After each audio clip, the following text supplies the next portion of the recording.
Gosh, who are we going to kick the show off with today? Let's stay here in Orlando, Larry, and let's talk to Tim, who's got something going on with his Volvo. Go ahead, Tim. Good afternoon, fellas. So I've got a 2011 Volvo S40 T5R Series. My daughter had a front-end collision with it last week.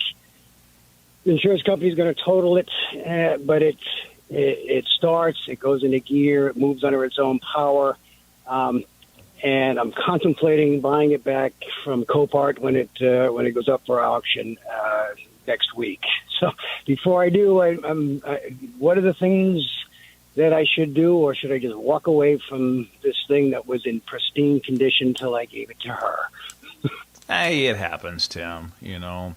Yeah, no, it does. And she's fine. She's not injured, and no one was injured. That's the good news. But the car. You know, dads still hate to hear it. You know what I'm saying?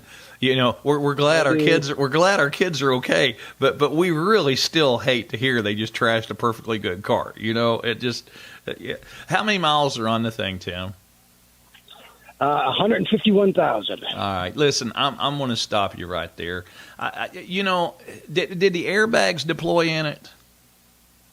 Did. Yeah, Tim, I'm going to put it to you like this. You know, you might be able to get a fairly decent deal on it, but it's going to come back. You're going to wind up with a branded title. You know, it's going to be a total car. You could fix it up. You know, airbags for that thing are a fortune. I'm going to tell you that right now. That's the biggest reason they total these things out. It's just the airbags are extremely expensive, and then.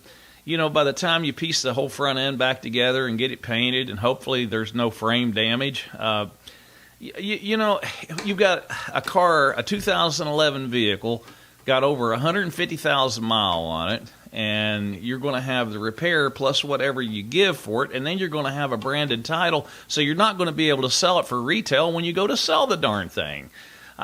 You know.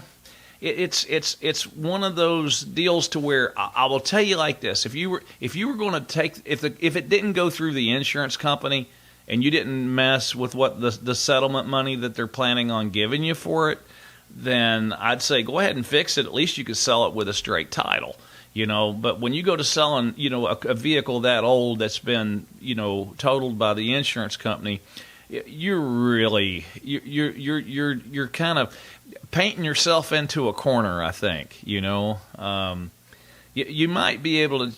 I would do some serious checking around and see with the money that you got out of it, what you can replace it with. You know, that would probably be my best advice. You know, if it was a 2016 Toyota Tacoma or something like that, I'd say see what you could buy it back for, because people don't care if those have been wrecked or not.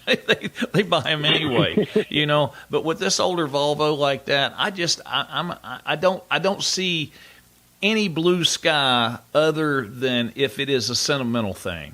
And if it is, you know, if it belonged to one of your parents that, you know, drove it and passed away or something like that, I can understand that, you know. But if this is just a car you all have had in the family for a long time, and, you know, I know it's kind of hard to do, you know. My oldest son wrecked my daggone Sequoia that had been through me, my wife, and him, and we all loved the vehicle, but it...